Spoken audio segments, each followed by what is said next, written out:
I just saw a funny tweet while you're doing that. Yes, do it. It's about Sam Darnold. It goes Sam Darnold, colon, does nothing for 6 seasons in the NFL, signs to be JJ McCarthy's backup in 2024, learns from McCarthy all spring and summer long. JJ gets hurt. Darnold goes 14-3 in back-to-back seasons and wins a Super Bowl. JJ is somewhere smiling, proud for his protege. That's good. It's actually unreal. Did you guys see there was another stat I saw a tweet vaguely. It was like the 2016 Owen no, the 20 whatever Owen 16 Browns points per drive was like 1 point something and or maybe not 1 point something. The Browns Owen 16 team had a higher points per drive than the Patriots playoff offense. Sounds So, about right. yeah. So just to kind of give you historical context for how bad the Patriots offense was in the playoffs.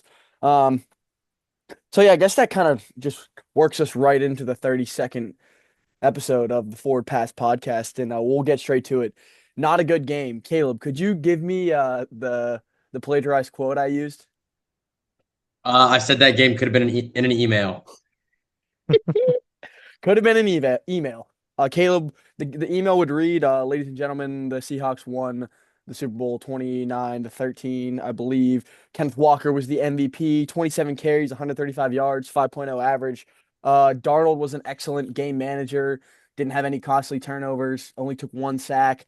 The Drake May stat line, very deceiving. He was 27 of 43, 295 through the air, two touchdowns and two picks. Um, the Pats are 1-7 when he throws the ball 35 plus times in his career. This game was just an obvious mismatch. So, guys, just anybody want to give their thoughts on kind of watching this game as it unfolded?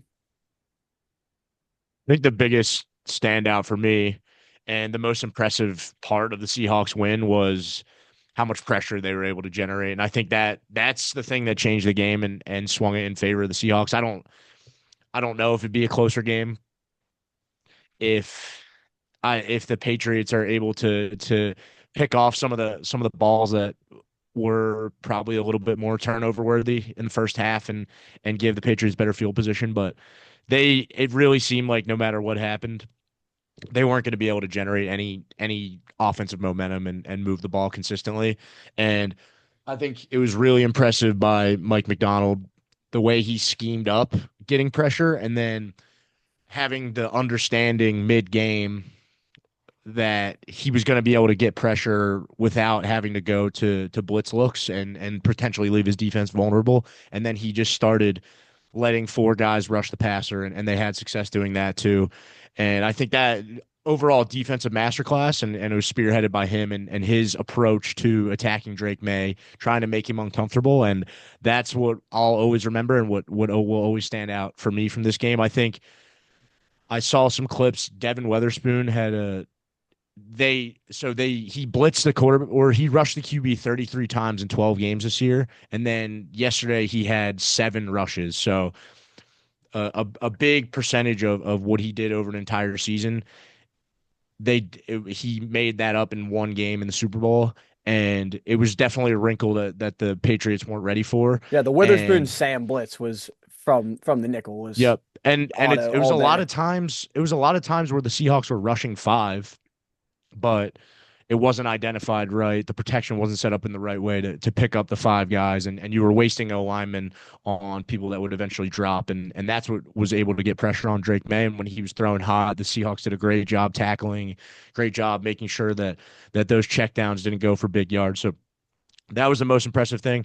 Few stats. Drake May was pressured on 48% of his dropbacks, which was the highest percentage in any game this postseason, including the Houston versus Pittsburgh game, which I'm sure you guys remember well, where Yeah. where Rodgers was getting battered and bruised. But partially Drake May's fault. I think that he got a little uncomfortable as the game progressed and definitely felt the pressure. He got a little happy feet in the pocket and wasn't pulling the trigger on some throws. And then there was an offensive line component as well, for sure. Will Campbell definitely struggled in some reps. Jared Wilson had a tough against Riley Mills. I remember that, just getting walked back to the QB and getting sacked. So a total collective breakdown in protection, and it makes you appreciate some of the less talked about factors that really have a big influence on football games. And I think you saw it on the grandest stage of football. So it's really going to shine a light on the vulnerabilities the Patriots have with their roster, even though they had so much success this year, and just overall great scheme and defensive performance by McDonald and this legendary Seahawks defense at this point. Yeah, I'm gonna add a few things. I was gonna say first, I think you saw the clear difference in, I guess the the experience that the Seahawks got in the playoffs. At this point, they were playing like the teams like the Rams and the Niners versus the Patriots that kind of had this. It's not a cakewalk, I would say, because they still made it to the Super Bowl, but it was very fortuitous path they had, and I think that did have a big impact in this game because the Seahawks were used to the high level, and I think that the Seahawks, like the Rams, were better than the Patriots in my opinion. Like the Seahawks played them Yeah, 3 times this year, yeah, and were had so much more experience playing those like high end teams and know what they need to do. And another thing, I just thought that with 8 minutes or 9 minutes left in that ball game, when the Patriots are driving, like it's still a 2-score game. Anything can happen. And then Drake May throws the pastrami on rye across the middle, and then it's like he's gonna have some like A he Ruben has some across the middle. yeah, he throws a Reuben across the middle, and then they give up a 40-yard return. Like it's just stuff like that with a young quarterback. But I think there was definitely obviously there were some learning curves. I just think that the weapons for the Seahawks or the Patriots just were not getting it done. A lot of drops, a lot of errant throws from May, but definitely something for them to build on. But I'm like the thing, it's like people always say, oh, they'll be back. I don't think the Patriots will ever be back in this situation.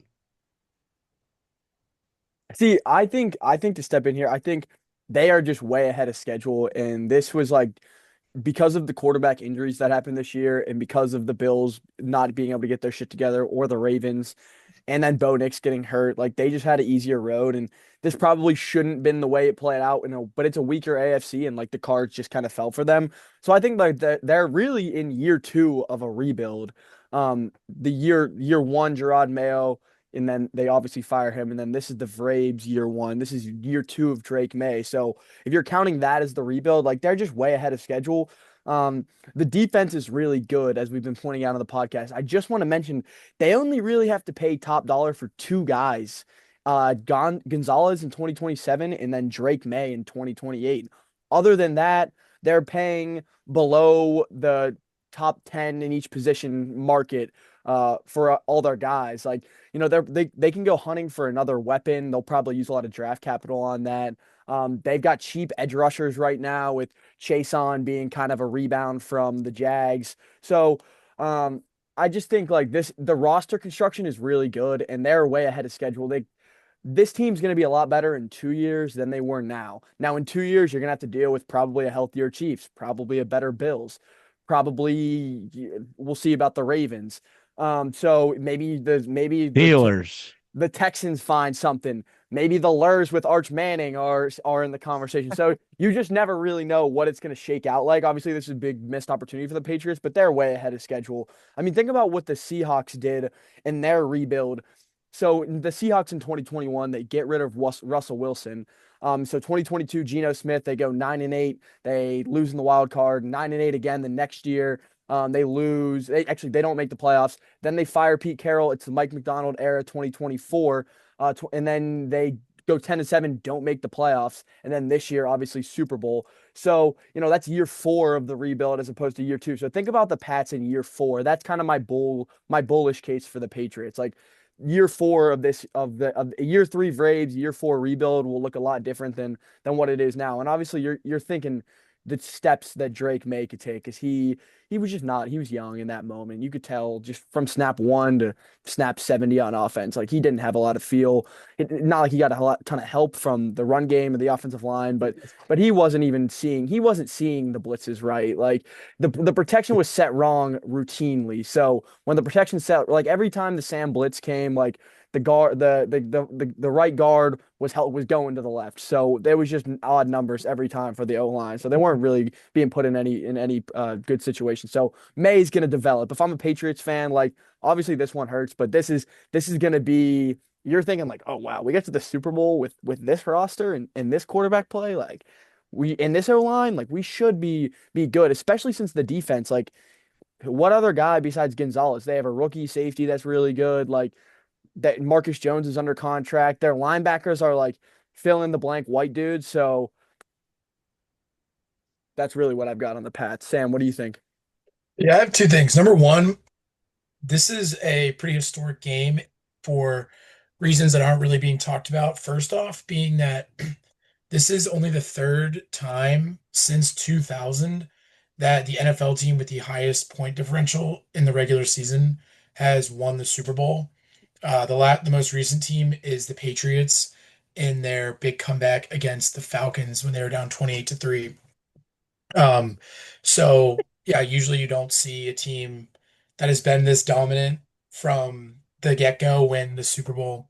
And the second cool stat is we've given a lot of credit on this podcast to John Schneider, Seattle's GM, and his ability to draft and develop rookies, which has allowed and younger players, which has allowed them to, disperse their money evenly. And one of the best investments that they've made on their roster is no other than their punter, Michael Dixon. Mm-hmm. He is the highest paid punter in the NFL, makes $4 million a year, and deservedly so because, like you guys talked about, Drake May, young, didn't see blitz as well, but he was also at a field position disadvantage for the majority of this game.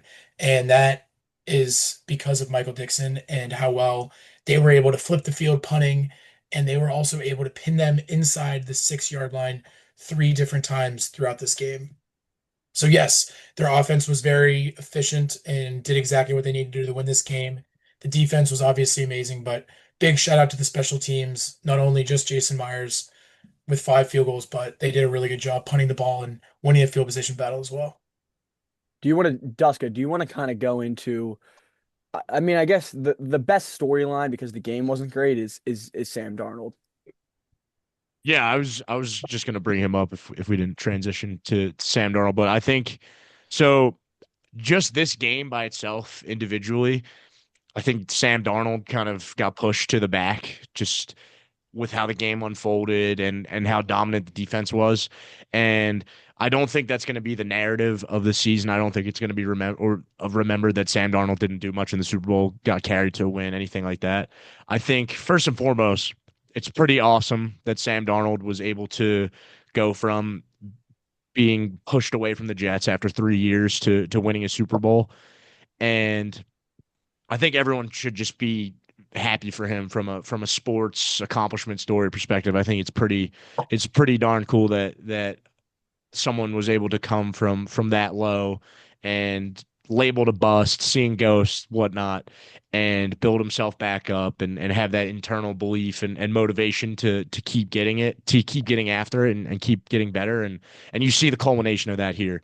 And I think that this team might go down. This team's probably going to be remembered for its defense, but I think Sam Darnold deserves a lot of credit for how well he played in the NFC Championship game, which got them to this point. And he was pretty consistent throughout the year, turnover prone in the regular season, but was also able to create a lot of explosive plays and produce a lot of offense for this team when they needed it. So I think just overall very impressive and a nice bow on top of I mean, this will probably be a documentary at some point because it's such a compelling story from a guy that was the dude at USC, came out in the draft and got drafted really high by the Jets, and then went on this crazy journey and ends up hoisting a Lombardi trophy. So I'm just feeling pretty fulfilled in seeing that seeing him be able to take it to the finish line and for him to complete the journey and win a Super Bowl. I don't know how you guys feel about Sam Darnold, Did but you yeah, guys he was kind of like Carson Beck in the college football playoffs in this one. I did you think he actually played a little better than Beck. I thought that Darnold had some fun. Like, even in this game, like there was a clear game plan. The Seahawks were just going to feed Walker and like Darnold took a back seat.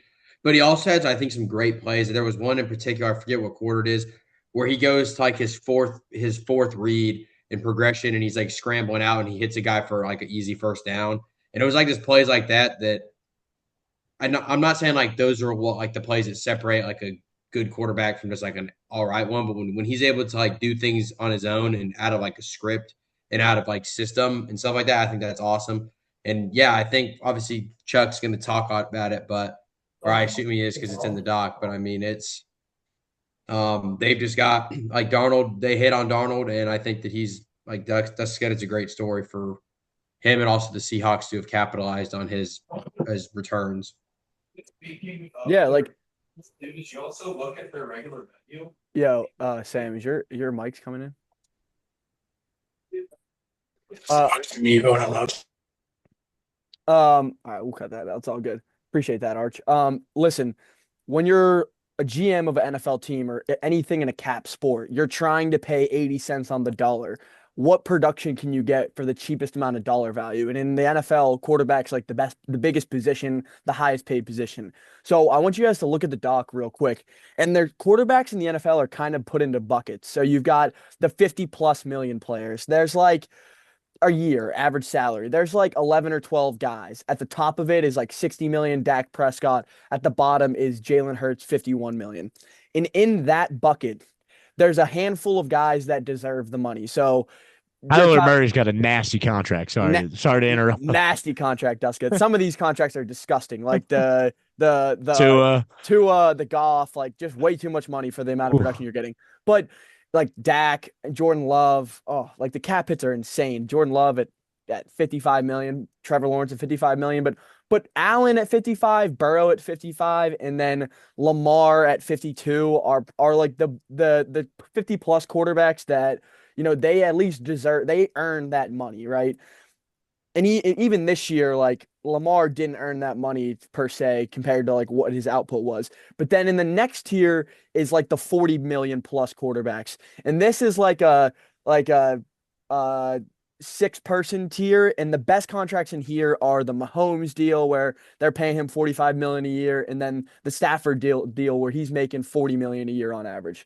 And then there's another bucket, a 3-person bucket of 30 plus million quarterbacks. That's the Baker, Geno Smith, and Darnold bucket, where they're all making like 32 to 30. Yeah, the Kirk Cousins contract is unbelievable.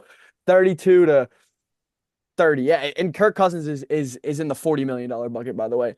But Darnold in that 30 plus bucket is like such an unbelievably good contract. He's better than half the guys in the 50 plus contract range, and he's making 33 million bucks. And I would venture to guess that through the rest of his career, he's gonna probably not ask for top dollar of the market because he knows what it's like to play on a team in 2 organizations with the Panthers and the Jets, where when you don't have things around you, like you look really bad and it gets really ugly really quick.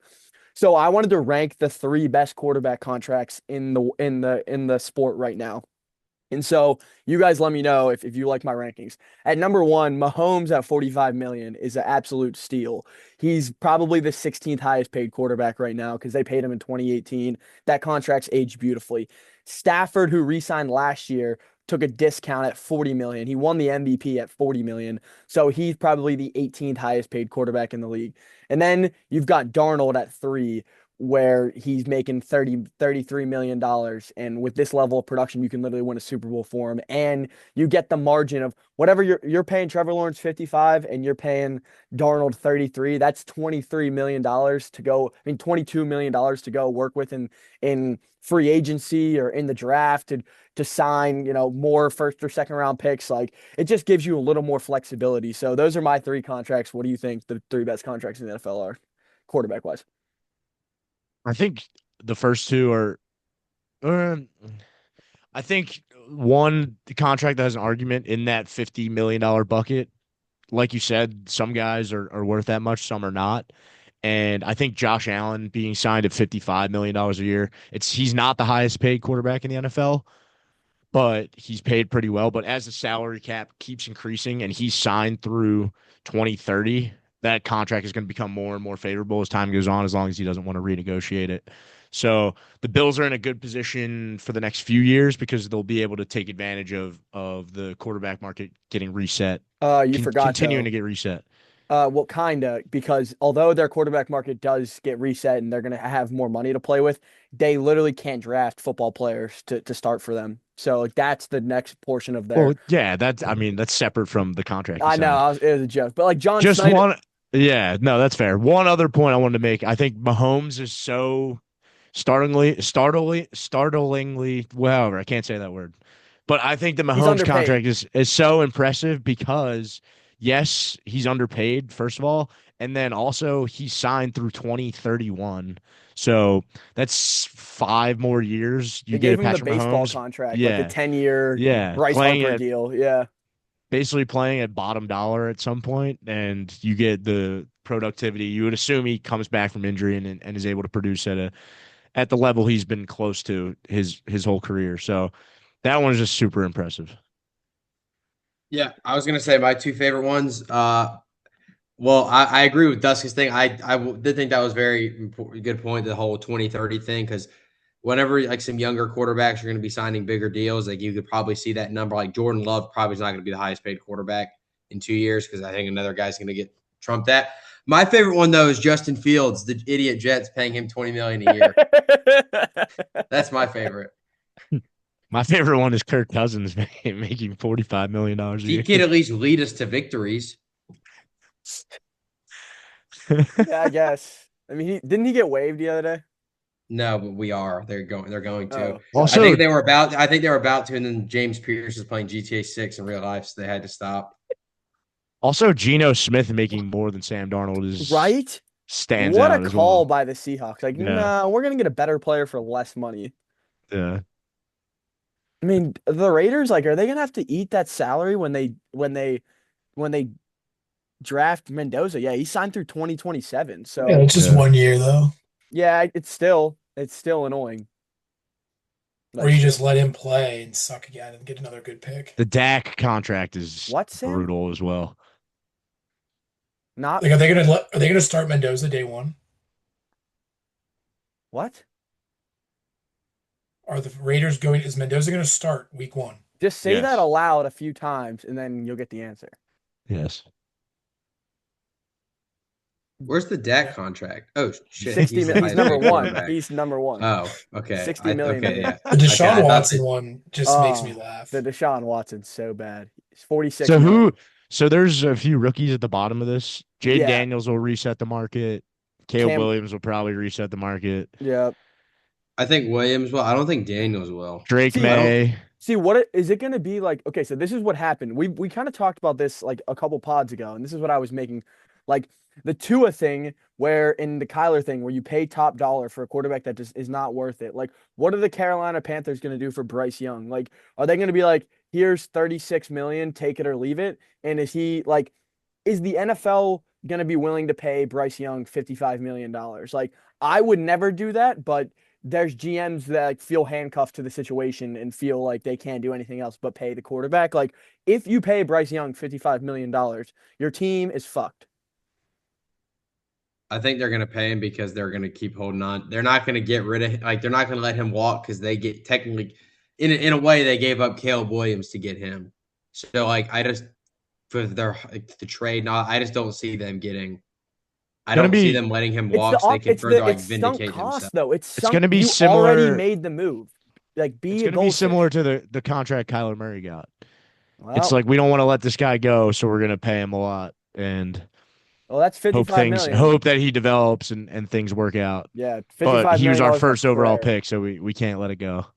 In a prayer. Like, dude, you know what I would do if I was the Panthers? I would say, here's 36 million, take it or leave it. And then the next time some free agent comes on the market, you do the Darnold contract. And like, so the next, like, you pay Daniel Jones for 2 years, like $24 million. Like, but you know what I'm saying? Like, isn't that a better way forward than the $55 million? You're in cap hell for the next 6 years. Like, Yeah, no, I mean there's definitely other ways around it, and they're I probably think just gonna stick with them. another good question to ask though is there a Sam Darnold? Does that come along as often as we think it does? Does the Sam Darnold underpaid Think is about it able to though. lead you to a lot of success. Is that Should how we often does that There's come should up? one. we There's let's one now, use Mac Jones. I agree, Arch. I agree. Okay. I We'll would see. he should get a chance like The same somewhere. theory. Yeah, okay, but here's what I'm saying. Think about there's recent documentation of this happening. You've got Jimmy Garoppolo for the the Niners going to a Super Bowl. You have Baker Mayfield for the Bucks reviving his career. Sam Darnold. You would have had another data point with Daniel Jones this year. The Colts were destined to make the playoffs, and he tore his ACL with at 8-2 or whatever it was, 8-3. So there's four in the last half decade. Like there's guys out there. No, Geno Smith, No, he's in that bucket. They went to the playoffs with Geno no, I Smith. don't. That's a good point. I don't. So I guess, and then also I kind of wanted to bring this with we talk about John Snyder a lot. Like, dude, what the Seahawks have moving forward is so scary. Like, Darnold's locked up for a while. They have to pay Kenneth Walker this summer. They have to pay JSN and Devon Witherspoon next summer. So that's going to kind of put them in a little bit more of a salary cap because right now they literally don't. The only positions they pay top dollar for are Charles Cross, reset the tackle market, which I think is well worth it to pay your offensive tackle whatever he wants. And then they don't have like a lot of edge money. Their safeties, they have Love. They pay like 18 million a year. I think he's cap hit, so he's pretty high paid. But I mean, you look around the roster, there's just not a lot of guys making a ton of money. And then you've got like guys that are gonna you don't have to pay until 2030, 2029. You have Derek Hall, Byron Murphy, Riley Mills, Nick Eamon-Wari. Like, dude, you've got such productive players making $1 million. So, my guess is like this draft, they keep loading up on defensive linemen because these edges are gonna walk. Like I think Boye Mafe, he only had 2 sacks this year. Like they're probably not going to try to re-sign him at edge. We'll see. Maybe he'll take a. I wonder what the market says about that, but I bet they keep drafting D linemen and then skill guys. This is a team that could probably use another receiver, maybe in the third or fourth round. They've got Horton who got hurt. Obviously Cooper Kupp is on like the tail end. He's their highest paid receiver, and then JSN is going to reset the market. So, you'd like to be able to move off the. You don't want to be able to pay another like third receiver. You want to keep drafting rookies to fill that role. So I just think the Seahawks moving forward in the NFC, they're the class. Like if you got Seahawks, Rams, Eagles, Niners, that's kind of what it's looking to shape up like. Sam, you were going to say something? Yeah, so like what you're just saying, while they might need a skill, like I think that the way that teams stay really good and really relevant is by drafting at not necessarily positions of surplus, but not having a draft out of necessity and desperation. Yeah. Being able to supplement your roster with maybe they can go and get a running back in the first or second round if they're worried about Charbonnet or an aging Kenneth Walker, or maybe they can go and get a receiver in that latter half of the second round. Like they're going to be able to pick the best overall player available because of how well-rounded their roster is. And that's where you see these teams just continue to backfill elite talent with elite talent is because they're not having to, you know, draft a lineman and pray to God that he works. Or, like what you might like, I really hope the Steelers don't do this is go draft a quarterback for the sake of drafting a quarterback. Like they're The not Kenny gonna have to do the that. Kenny Pickett pick. Right. And I saw a Yeah. mock today with Ty Simpson and it was disgusting. But yes, basically, yeah, being able to draft at a surplus is a huge advantage because you can take higher level talent. Yeah, It- I would go along with that just real quick. I think that's like I think you're seeing more NFL teams in general not. I think drafting for need like sometimes it is warranted, but like if you're in the first and second round and you have like these premium draft picks and you draft for need, more often than not, you're handcuffing yourself like so severely. Like you mentioned the Steelers, there's a few others in the past years but I think a lot of teams are going away from that. But I think the Seahawks hit like I think they were drafting the best player available the last 3 drafts, and they had Yeah, they had Witherspoon. DK Metcalf when they drafted Yeah, JSN. and Lockett. like they were, like they were like they've done that and they've hit on them. So I think that's going to be a trend that we see. But I also think it's the Seahawks are just they hit like you have to hit on those picks too, and they've done that. Hey, so I want to do one more thing on this game, and this is like me and Dusko were talking about this today over text. Is the one big question you're going to see kind of the Pats kind of grapple with is Will Campbell going to keep playing guard or is he going to play tackle? I didn't. I watched every pass that he had against the Seahawks, and the internet's killing him. But I don't think he was as bad as people say, but he there were some obvious flaws with him, and they have another tackle from UVA. He's like a vet. What's that guy's name? Moses. Morgan Moses. Yeah, Moses. So when you kind of like look at the film of both of them playing tackle, like Moses is obviously a vet, like looks a lot more comfortable, but to me, he's got the length and he's able to anchor way better than like Will Campbell is. A couple things I'll say before I let like kind of Duska go into his monologue about this because he's our O-line expert. I don't love his set. Like I feel like he waddles back kind of Duska, as opposed to being like super crisp the way Moses is. Um, and then guys just get into his chest, like the long arm, where literally the guys just use their left arm rushing from the right, and then just like push him back, and he's literally like this, not touching them. Like that's something that he's so athletic, and he's such a boy dog when he gets his hands on you, and like I think he's probably the ceiling that he can take, where he's like an all pro guy, is guard, and I don't see him being an all-pro level tackle. Although I could see him being a serviceable tackle, but you got to kind of weigh which is more important because obviously tackle is more important than guard. But if he's going to be so much better at one position than the other, we'll kind of see what the Patriots do because they have free agency and they have a draft to go kind of figure out what they want to do at that position. All right, so here I feel like I had some I was able to express my feelings well when I was texting you earlier, so I'm just gonna rattle off some of the things I said to you earlier. So first, concerning Will Campbell's pass set, I don't think that's as much of an issue for him. I kind of like his set. I think a lot of the times he puts himself in a good position, and it's his goal, and you can see what he's trying to do in pass protection. His goal is to get to a spot, beat the edge rusher to the spot, and make him play through his chest. So think of guys like the master of this is Lane Johnson. So think of Lane Johnson.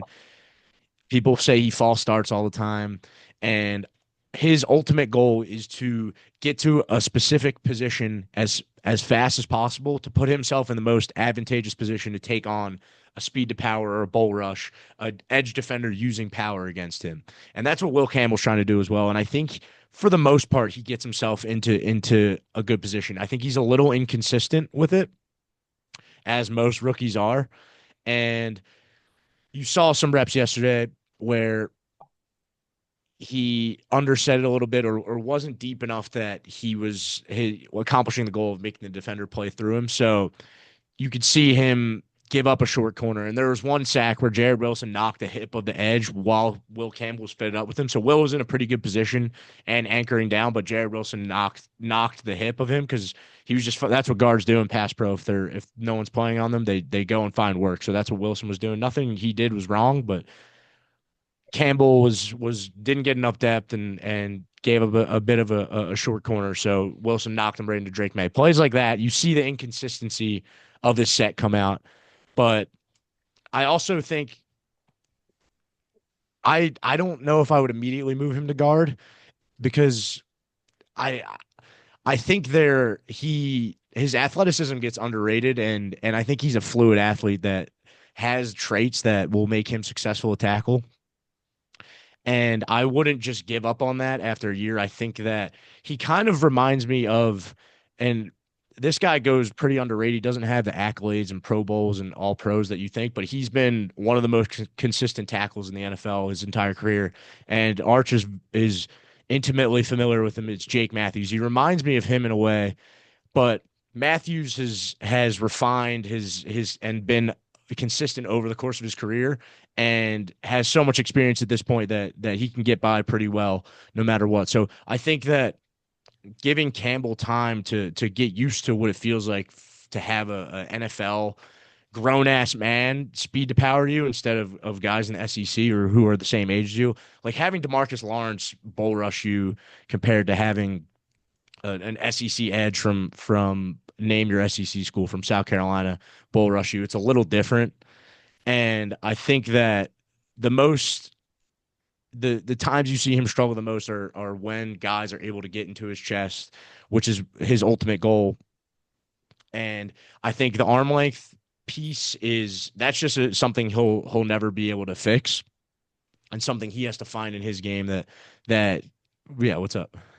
I was just gonna say, like, it makes sense. Get to the spot, make people play through your chest. The problem is they do. Like they do. They're like, oh, sweet. Here's the Yeah, chest. Like, I'm gonna maul you back into the quarterback. So, and my thing is like, you don't. It doesn't matter how many more benching you do, and like the technique can definitely be refined. But I don't know if I see like the the anchor that it takes against these edge rushers. Like your strength, like even I like Charles Cross coming out of Mississippi State. That guy, even as a rookie, he wasn't as like fluid of an athlete, but you could tell like from the get-go when people tried to bull rush him, like the strength he played with, he had like play strength that is not really gym strength, it's play strength. You know what I'm saying? So I just have like a my eyes tell me like does Will Campbell have the play strength at tackle? Which I feel like is fair, and we'll see like what happens. Because again, dude, they can develop and like he could become a technique wizard and get by. I just I think the immediate fixes are it's not like you go into the weight room one summer and you come out the next and you're a completely different guy. I think that, but getting a certain amount of snaps under your belt, that's going to help you. You're going to get a better picture of his ceiling at tackle. So I would give him a chance to get an off season and refine the things he struggled with. And the biggest thing for me is the inconsistency. So find a way to cue in your head that you need to do this every single snap based off alignment, what angle you're taking in your set, get more refined and have a better understanding of what you're doing and elevate that level you were able to play at in college and be consistent at and find out how to do that in the NFL. And I think that just takes more than 1,000 snaps. It takes like 2,000, 2,500. So I think I'm with that. you need to give it a full chance because I think he is a good enough athlete that he can play tackle in the NFL. And like I was saying, my comp for him is Jake Matthews, who isn't the longest guy, but he's able to get by because he has such consistent technique and he knows what he's doing at this point. He's played 10,000 snaps in the NFL, 15,000 snaps in the NFL. So I think the ceiling for him could be around that, which is the Pat should be would they should take that any day of the week. So I'm not as convinced that he should just immediately be bumped into guard, but he might project better at guard and could play at a higher level there. So we'll see. You guys ain't got anything else, Archer Sam, about this game, or do you want to move on to North Dakota State? Yeah, I have one thing quick just I like about it. the Super Bowl in general. Um, I feel like you hear this a lot on the Monday after Super Bowl Sunday when everyone is saying that, oh, it should be a national holiday and everyone should get off work, yada yada, which I agree with. But I think it'd be very hard. This is my fix to Roger Goodell and to the United States president on how to figure this situation out. I think that it's difficult to have a national holiday the week before President's Day and 2 weeks after Martin Luther King Day. It'd be a lot of holidays in a row. So my suggestion to Roger Goodell is, and I think that the NFL Players Association would like this, is with the amount of games that they are playing abroad, they even expanded this year, they're playing in Australia and somewhere else, and the amount of games that they play on basically every fall and winter holiday with Christmas, Thanksgiving, Black Friday, whatever. They play games all the time and the schedules get so weird. And my suggestion for the NFL is to move to the college football model of having 2 bye weeks. And with teams playing on Fridays and even Wednesdays, depending on where these holidays fall, that I think the players could easily get behind this, especially when you're getting close to a point where almost every team is going to play overseas and have short and weird rest. So I think a 2 bye week NFL season with the Super Bowl Sunday being the Sunday before President's Day, and then you have off. And that's how you fix the Super Bowl Monday foggy day at work problem. Yeah, I think I would vote yes for that because today was literally horrendous. I don't even know what it was. You also just extend your revenue period by another week. You just have another week of football. Yeah. So that's my fix. I like that. I also thought Charlie Puth, it went under. We did a little segment on that. He was unbelievable. What an anthem.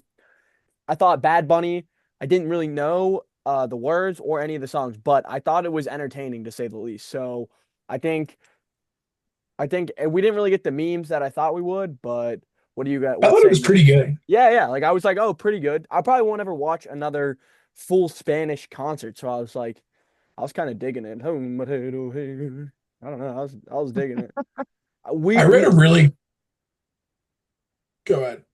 I was just gonna say the best call sheet over under was like Bad Bunny hip thrust. I wonder if that was a over under because he was getting loose out there. Sam. I read a cool article today about the economic impact that the Super Bowl has on places outside of the host city.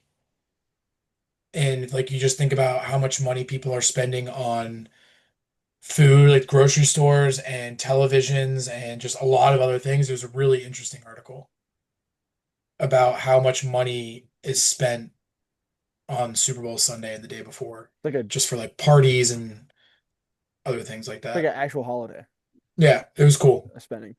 All right. Do you guys want to move on to the college football segment of the show? Yes.